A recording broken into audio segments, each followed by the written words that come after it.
Okay, so this is office hour on May 20th. Let me come over here.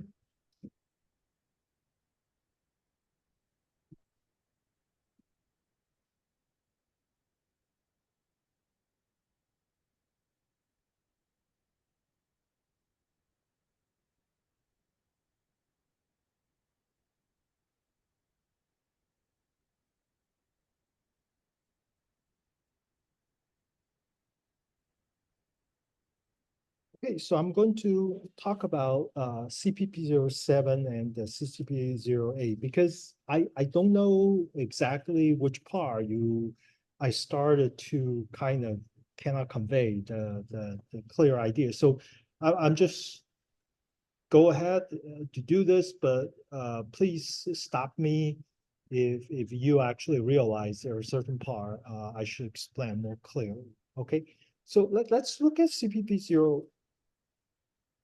07 first. So CPP 07 is a program that's I have two programs. One is WR client, one is WR server. Let's do a make clean and make again. Okay, let me first run it once to see what the CPP 0708 is doing. So usually I would need to do a server side. Wait a minute. Why I have this? Okay, got it. So I have to run the server and then I go back to run the client. Okay, you can see that client send a message and receive a feedback of successful on the state on the server side. And you can see that the server actually got something. Okay, before we see that, this is a server is actually printing some message based on the output. Let me actually try to run this program again so you can see that what it looks like. Before I do anything, there's nothing coming out. Okay, so then I try to run CR client. You see that it's actually producing this part of output. So this is a service called remote print. It means that the client want to print something, it's actually going to the server. The server is going to print on his terminal. So for example, you want to do a fprintf or stdc out. So this idea is that you don't want to print in your terminal, but print in somebody else's terminal. Okay, so that is concept of a remote function call. But this is just example of having a remote server perform a service for me. Okay, for whatever the programmer. Okay, so now let's actually take a look into this CP07 to see the detail. Okay, first, it's a remote procedure call. We need a spec file. We need to specify how the client server are going to communicate. So the specification is actually being defined in this file called ecs36b underscore wr.json. I have to define this. Let me actually show you this file looks like, and then we will show you how the make file is going to do that.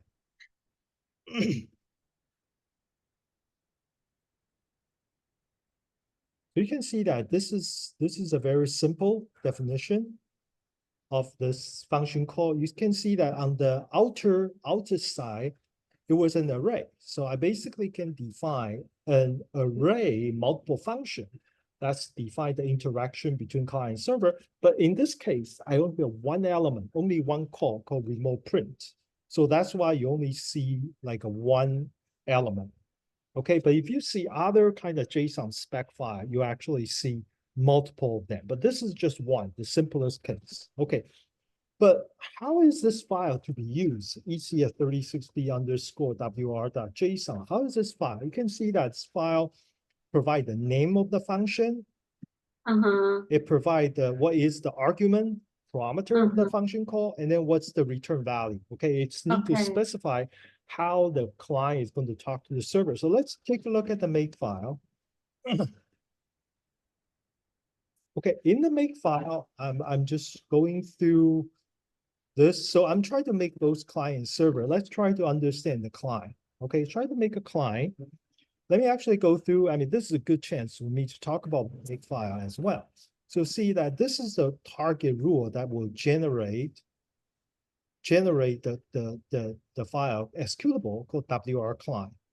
And this is WR client is my target. I want to generate this executable. And this is what we call dependency. WR client.o means that I have to first generate the object file before I can generate the executable. And then this is the action. So once you actually fulfill all the dependency, then you basically will execute the program. This is essentially linking. This is using G++ compiler, but it's actually generating that. Okay, so now let's look at the dependency WR client. That usually means that I have another rule. Look at here, I have another target, which is WR client.o, which means that if I want to make WR client.o, it's WR client, sorry, it's going to trigger this dependency, which means this rule. Okay, so this rule WR client.o, which is using this file, but you look at WR client.o, is actually depending on WR client.h and WR client.cpp. So now I want to take a look over here. I make clean. If I clean everything, you see that I already have WR client.cpp, but I do not have WR client.h, right? I have the C, don't have the why? Because it was generated. So WR client.o, depending on WR client.h, and WR client.h is another rule over here, the first rule. So WR client.h, depending on the JSON spec file I showed you guys earlier, which is ecs36b underscore WR, which specifies the function. So take a look at this, because this file exists, I need to file this program. This program called JSON RPC stub is taking the input as the spec, and it provides some argument mainly to tell the JSON RPC stub program to produce file with certain name, okay, or class with certain name. So essentially is this line is going to generate the WR client.h. Okay, so let's actually take a look at what is WR client. Okay, let me make it. If I make WR client.h, you see it's actually going to generate using this line. And then if I do an ls, you see WR client.h has been generated. So now I can actually look at WR client.h. It was generated. You see that the first line, it says this is not my code. This is actually a file that was generated by JSON RPC stub. Okay, so it's generated. But take a look at this. When I did this part, want to tell you, you see that when I do WR stub, I said minus CPP client. I need to give a name of the client. The name of the client is WR client, C with capital, WR client. Look at here, it actually defines a class called WR client.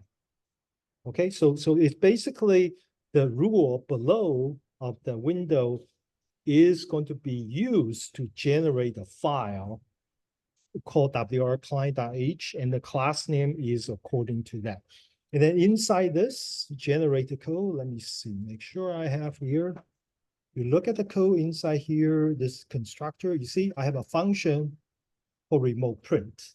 And this is the file that, this is a function I'm going to call, because at a high level, what CPP07 is telling us is that we split the original function from the client side and server side. So now the real function is actually going to be executed at the server side.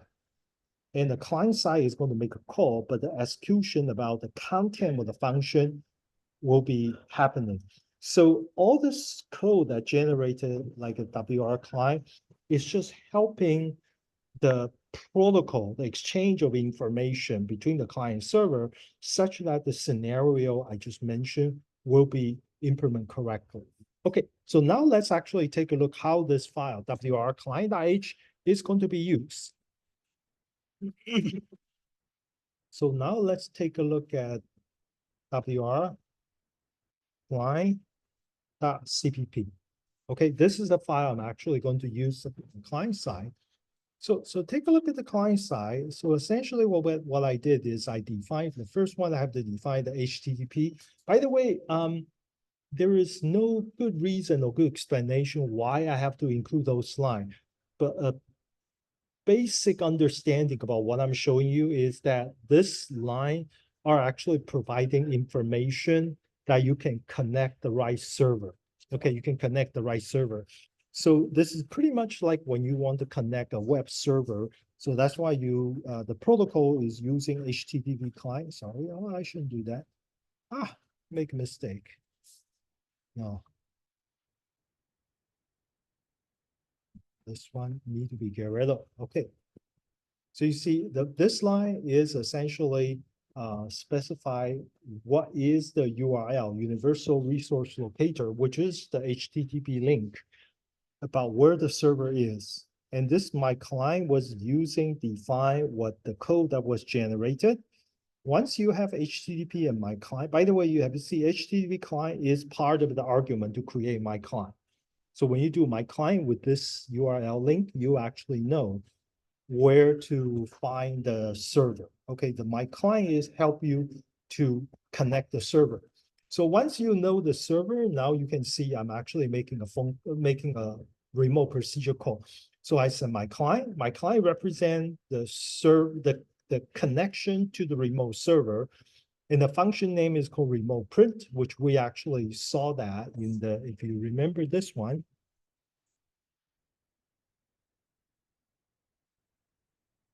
you remember this generated code I showed you earlier?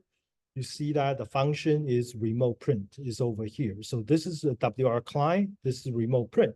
So WR client is my client and just my client dot remote print. And it took two arguments. The first argument is a string. The second argument is a string. So you're actually making the call. So if you can actually think about why is two string, because ecs36b, WR, because the JSON, take a look at this. I have a two argument. The first argument is action. It's a string. There's a second argument is also a string. This, by the way, the first argument called action, the second argument called your JSON, they're both string. That's actually matching this two. So the other thing, let's go back to WR client.h. You can see that I have two arguments of remote print. The first argument is action, which is string, and the second argument is your JSON. It's also a string.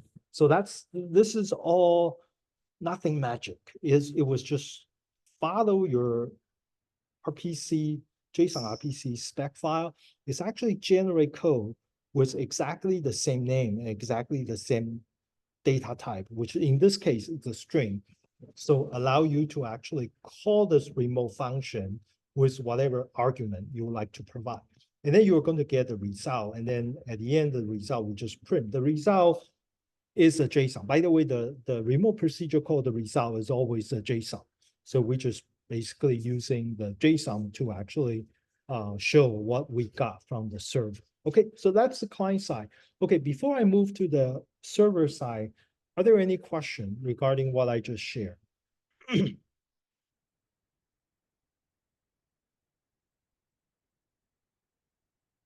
Okay, so I'm going to the server side and then you can ask if you have any question.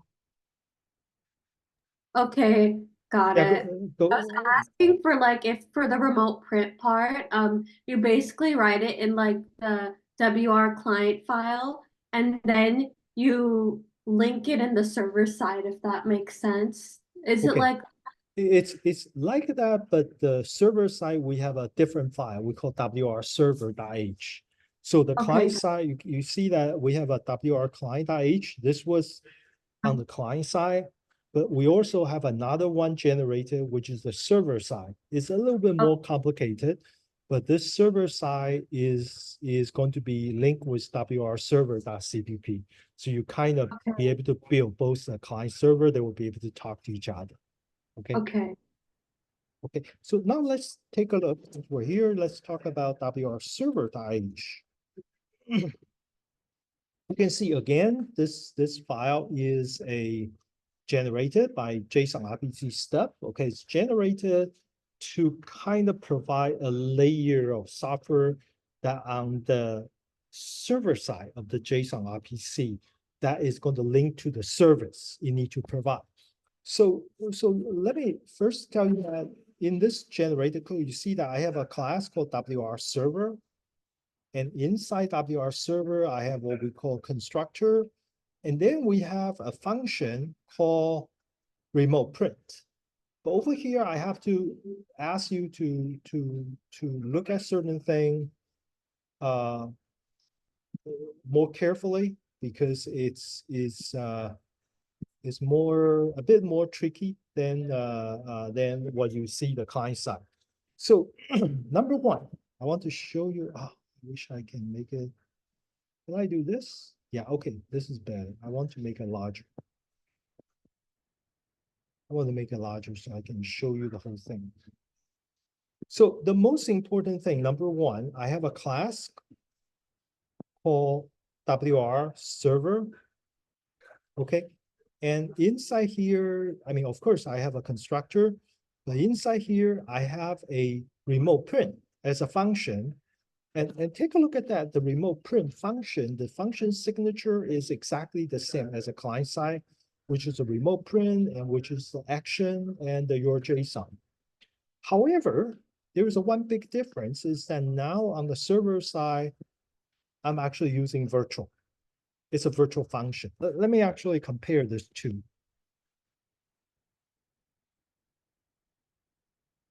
In the client side, you see I have a function called JSON value remote print, right? I mean, the function signature is the same, remote print, action, your JSON, action, your JSON. But in the client side, it is not a virtual function. But in the server side, it is a virtual function. Okay, so that is an interesting difference, which we will talk about in a moment. Okay, so that's number one, is a virtual function called remote print. But furthermore, have you see at the end, we have a equals 0 at the end of the function declaration, equals 0. Okay, as I mentioned last week, if you declare a function, declare member function, which is a virtual member function with equals 0, that means that this particular function is what we call pure virtual function. If you have a pure virtual function, that means the class is going to be an abstract class. So what's the difference between an abstract class and non-abstract class? So abstract class is defined to be some class. It should be inherited from some real class. You should instantiate any object from this class. That's called, so essentially this is just an abstract interface about the class that we want, whoever want to implement a service, they need to provide this virtual function, but they need to define their virtual function themselves, not being defined by the generated code, okay?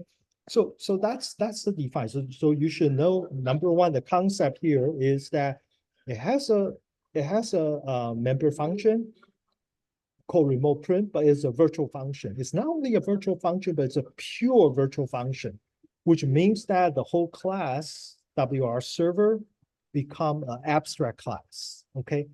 All right. So now let's actually take a look at WR server. I heard something. Is there a question? Why is it a pure virtual function? In the server.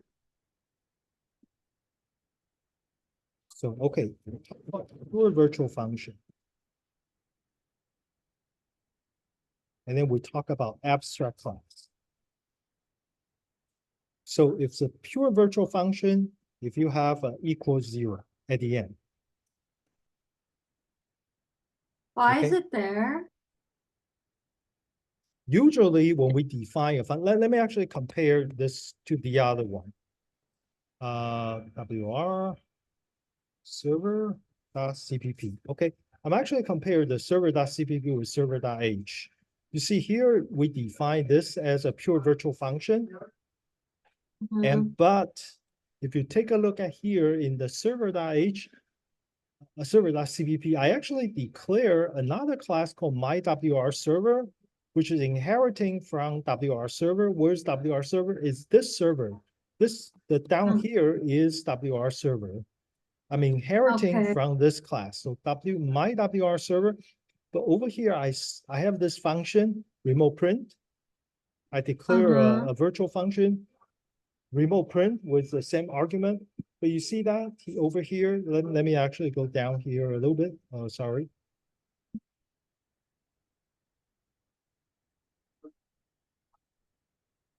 Take a look at this line. Take a look at this line.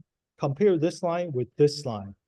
What's the difference? This line, you define it in the CPP place because you inherit there's another inherit class Right. of your Right. server. Right. I'm talking about the main difference is that I actually have an equal to 0 at the end. You see, I have an equal to 0. Equal to 0 means that its function pointer is pointing to null. If you call this function, if you really want to call this function, it's going to be some of the issue, but the compiler will already reject you if you try to call a pure virtual function.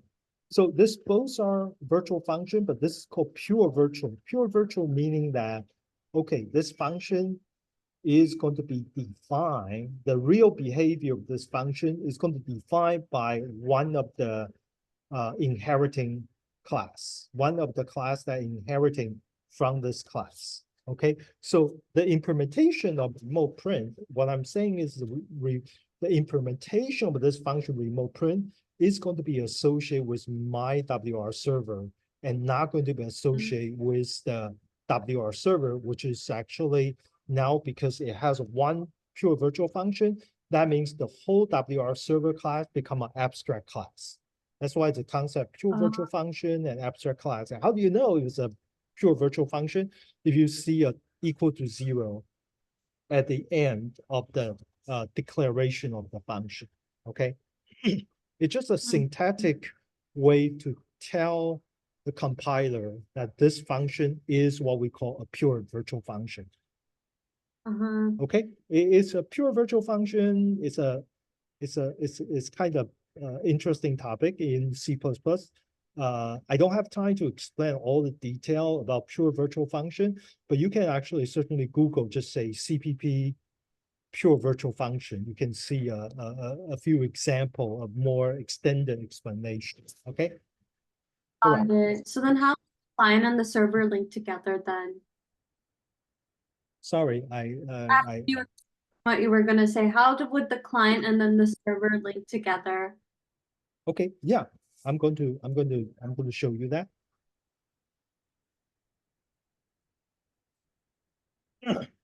Okay, so this is a server code.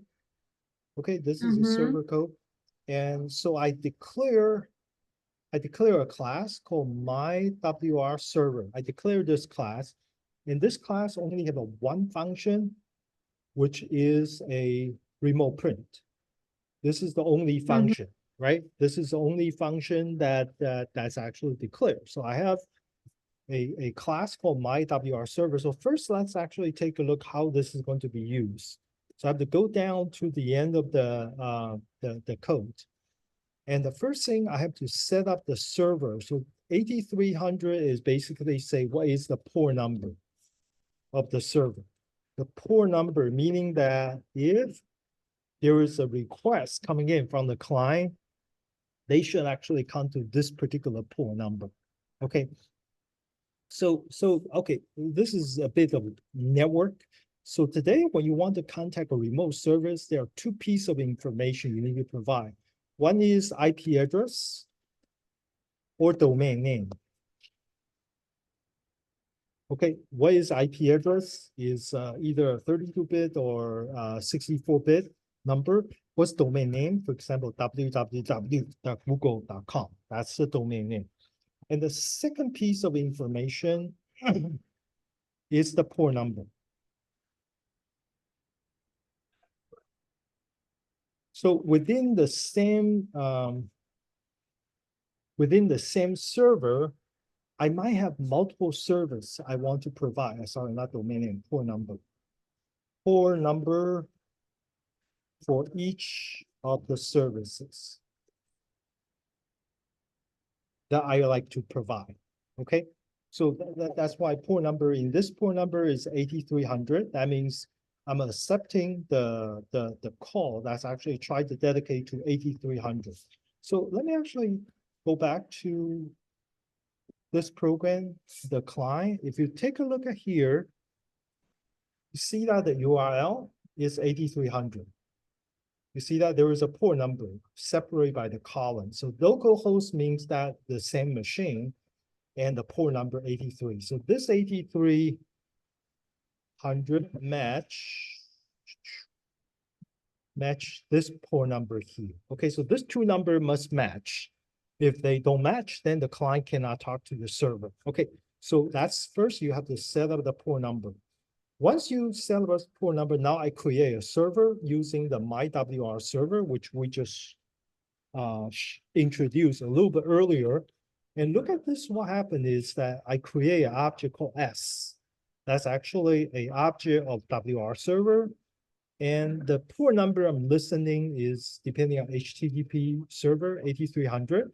And I specify the protocol is JSON RPC server version 1, version 2. Okay, this is just a protocol you need to tell what kind of object you want to create. So once you've done this, you actually instantiate an object called S, which is a WR server. And then after you create the server, you see what I'm doing is s.start listening. So I do star S is an object, and then I call a member function called star listening. And star listening is something defined by the JSON RPC protocol. So star listening, what they're doing is they just start to listen any request from the client. And what kind of request? Because I only have one function, and that function is going to be remote print. So once you doing s.start listening, it start to listen any requests for remote print. Okay, so this is basically help you to set up the server. Okay. Any question at this moment? Wait, so with for the server, basically start listening is linked to which function that will like link it? I don't know. I'm confused with that one. Okay, so let me clarify this question. Do you have the question about the port number? Is everybody okay with the port number? I'm Okay. not okay with that either. Okay, okay, With that. let's actually do this. Let me run this. Okay, let me show you how the difference about port number. Okay.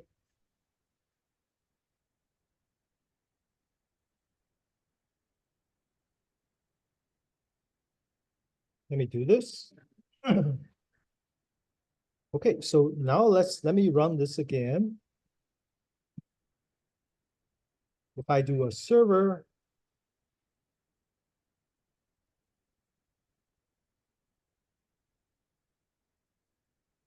if I have the server running, okay, I remember here I don't get anything, right? I haven't got anything, so now I'm going to run the client. Okay, and now you see that my server is getting something, right? Okay, okay, good. Okay, let me try to run the server again. But this time, let me go to the client.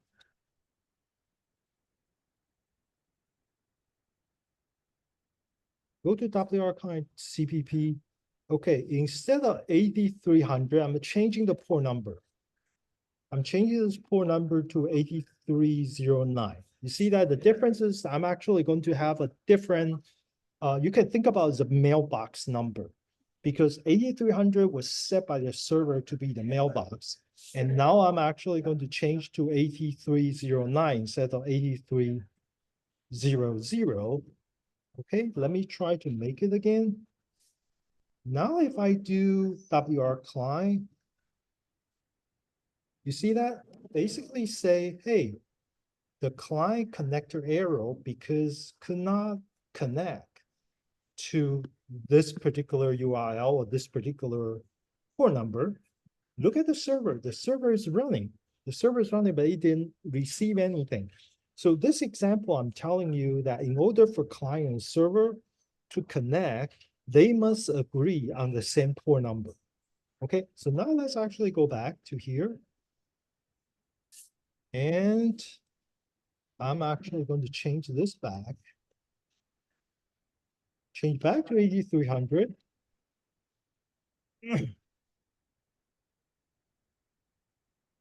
Now, if I do WR client, now it's successful. It goes through, and then this side, I'm going to get it, the message. Okay, so that's you can see that to define the right port number on both sides is important for them to be able to connect the client to the server. Okay. Mhm. Okay, so that's the port number.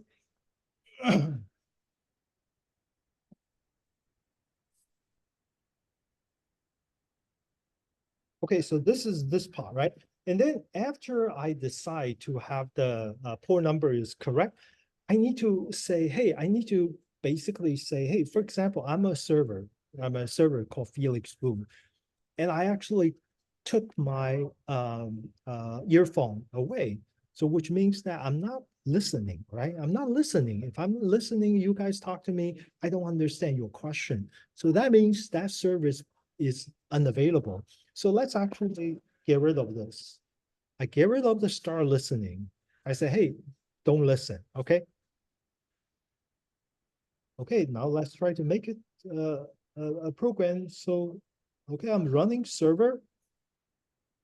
Okay, it's actually running the server, but now it's a same port number, but running.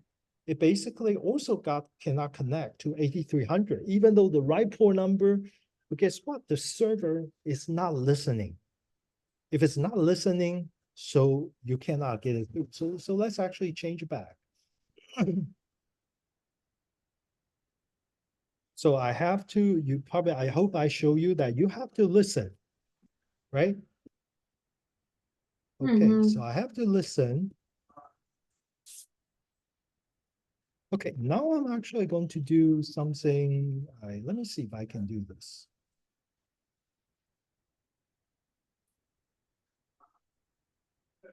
I'm going to our client.h.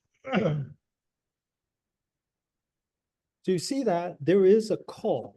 Okay, I'm actually in the code that's actually being let me before I do this, let me actually do this. I make, now I run server again.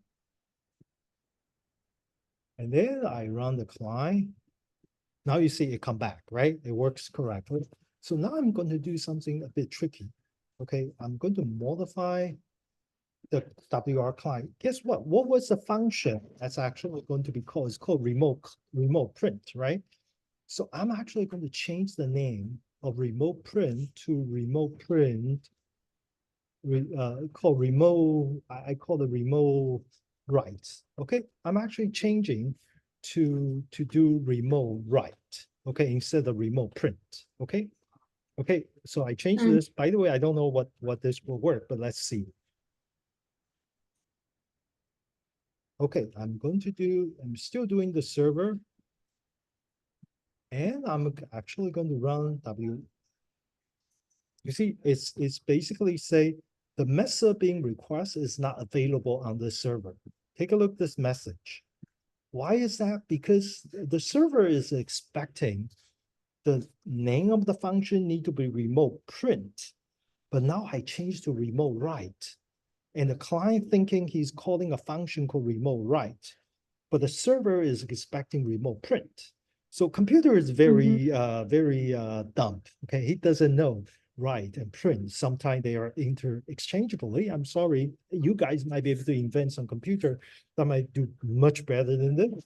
So you can see that I'm actually showing you 3 examples. The first example, you have to be the same port number. The second, the server has to listen. And the third one is the name of the function must be support. So the server actually support WR print, and therefore the client need to be writing the code. So let's actually take a look at another piece of code, which is more WR server. Wait a minute. .h. If you take a look at WR server.h, there's only one function called remote print. It doesn't have a remote. By the way, you see that it has a call called bind and add method. It only add the function remote print. It didn't add the function remote write. And therefore, this object will not be able to accept a function call that's actually has a function named remote write. Okay, so now let's actually modify. I don't have to actually modify, just because it was generated, I will just clean and make again. Okay, and then I'm going to run the server. And then I'm going to run the client. Now it works again. Okay, so now let's actually go back to the server code. And hopefully this time you will understand.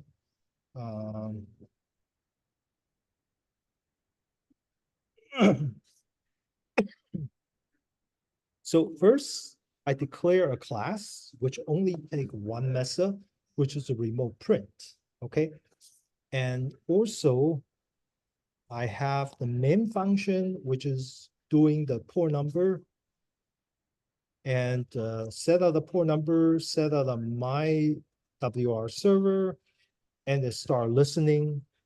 And so they can actually receive the string and then see if that function is remote print or not. Okay, if it is remote print, then it's going to be transfer the control to this member function called remote print. So this is the function. You see that the function signature, this action, and your JSON. And inside here, let me tell you that the first part, in fact, this piece of code is definitely not useful. This part of the code is just printing a timestamp. It has nothing to do with the code itself. Oh, I'm sorry, I have to have this. So, but the important thing is over here is that it's actually, let me see, where is it's printing that's JSON? Yeah, in fact, it's just printing the JSON at the beginning. It's printing your JSON over here. It's just printing it. This function remote print didn't do too much. It's just printing and then generate the return, which is the status is equal to successful, and then just return the result. It's a string. Okay, so that's kind of the very simple function WR server.cpp. Okay, much simpler than homework 3 ref 2. If you take a look homework 3 ref 2, you might see even more interesting scenario over there. Okay, so that's kind of quickly go through CPP07 with the client server and how they actually, the important thing is how do you make sure the client will actually find the right server, the right function to call, and such that the server will be able to handle the request successfully. Okay, I'm going to pause here. Any question regarding what I just shared? I'm okay with that. Are those going to be on the test or? No, that's not a question I can answer, but I can tell you that according to what I introduced in last Thursday, the material that I'm talking about, CPU07, CPU08, and HW3 Ref2, they are all potentially be included in the exam. Got it. Okay, yeah. So hey, Ja, what was your question? I was kind of unsure on how to do like the answer for that because there's two. Oh, you're right. Let me pull it out. Okay, let me share my screen. Now I remember what you asked.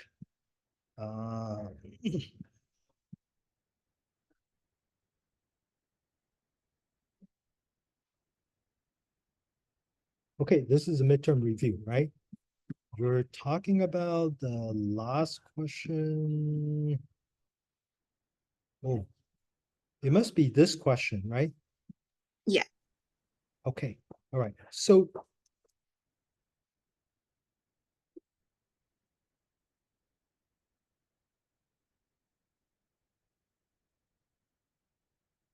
okay, this could be uh, uh, a bit of out of context for this quarter because the question was asked about the label and what, and also the idea of holdable and the location. Those, the context of the question is related to one of the homework in one of the earlier quarter when I taught the same course. Uh, because I didn't use this as a homework assignment, so I will not ask question in this particular context, but I might ask the question that follow the strategy or follow the same style, okay, for this question. So let me actually tell you the high level is essentially saying that if you look at the whole thing is actually generated by the piece of code that's over here. Okay, this piece of code is R1 is object that's actually for a class called record. And R1 is a function called dump to JSON, right? So essentially, this piece of question is asking you to trace the code for dump to JSON at various level, and such that you will actually follow that code to actually generate the correct JSON as you go along. So, okay, I'm going to explain this question in the context of HW3 Ref2, because over there we have a similar situation. Okay, so okay.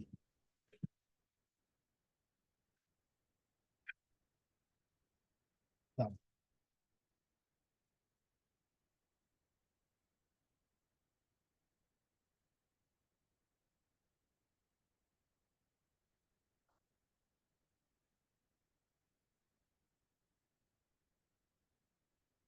okay, this is the master tree.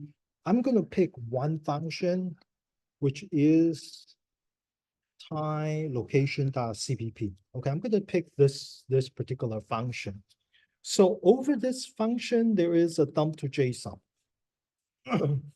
Okay, there is a dump to JSON. So you can see that the dump to JSON has a bunch of only two lines of code.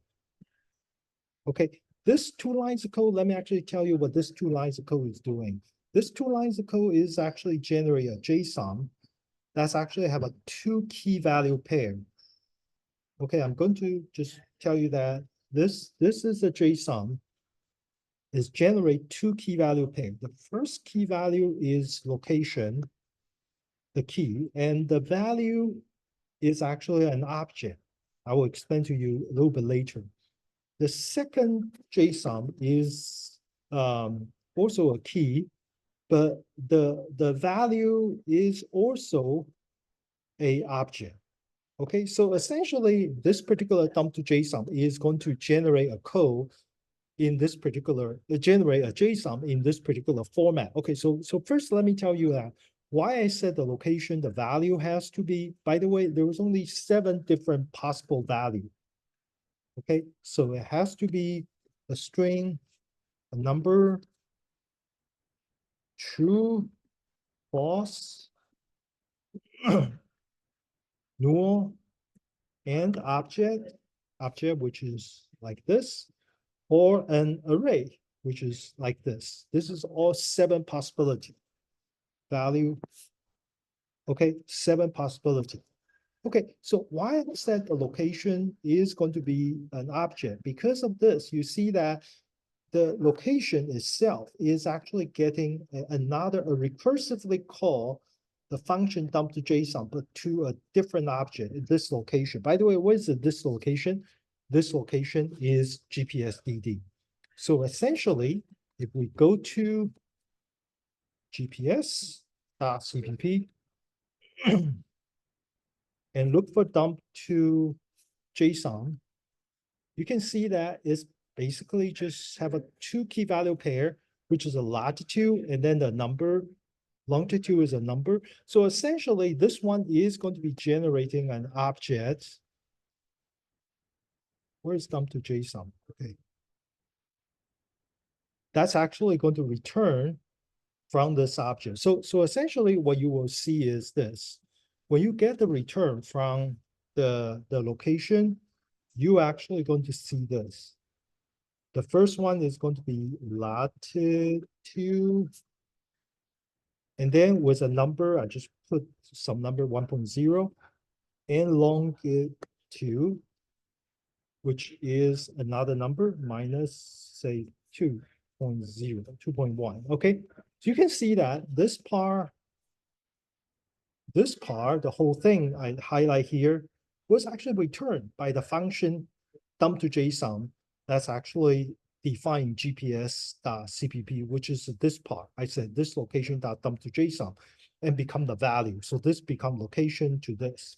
And similarly, if you go to the second one is JV time.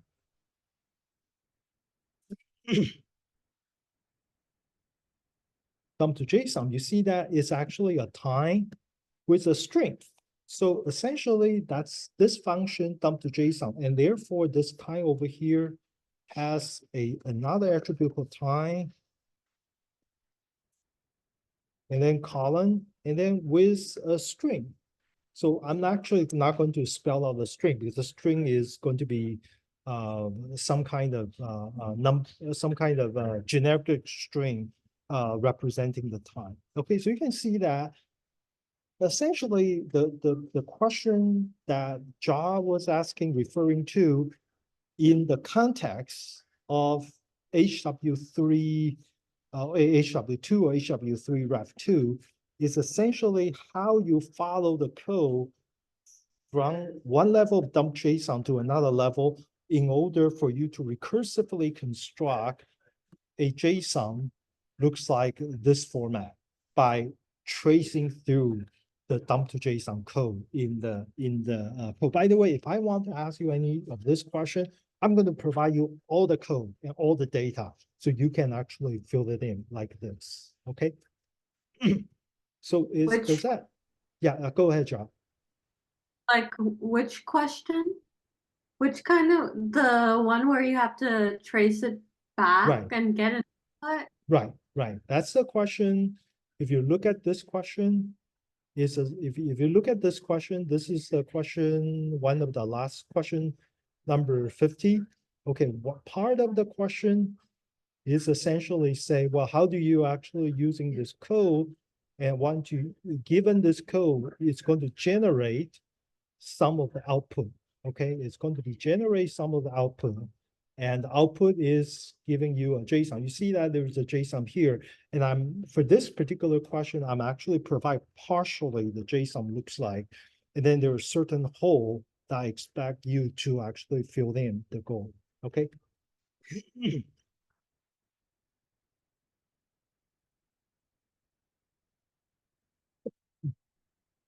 Hey, Sarah, what was the question in the midterm review? What was the question? Oh, it was basically it asked like what was the content store in like 8 memory bytes and like describe like the purpose and usage. And the answer was like the vtable pointer. Okay, so anything to do with vtable pointer is not going to be asked tomorrow. So okay, just let you know this is what's not included in the exam as a vtable. Okay. Oh, okay. Because I haven't started talk about vtable pointer. That's the exciting part about this work. So it's not included. So don't worry about that. It's a good question. It's very important, but don't worry about that until later this quarter. Okay. So we won't be asked any questions related to the memory allocation of vtables. Right. So I basically write down here what's not going to be included. Like here. But we'll probably be asked like questions regarding memory allocation in general, right? Nothing to do with memory layout. Oh, okay. No. Anything to do with memory layout is not going to be in there. Okay. Oh, okay. Thank you. Yeah, it's really, really, really interesting topic. I just haven't got a chance to cover that. So, okay. All right. So, hey, I want you guys know I need to go back to my meeting. I kind of excused myself for 1 hour to do this. I need to go back to the meeting. So I will end this question hour, sorry, the office hour, and I will upload the video so you guys can see that. And good luck with tomorrow. Tomorrow I will be the TA will proctor the exam, but I will be online. So if you have any question, the TA is going to call me. Okay. All right. All right. Good luck and see you later. Bye. Thank you for coming. Just one more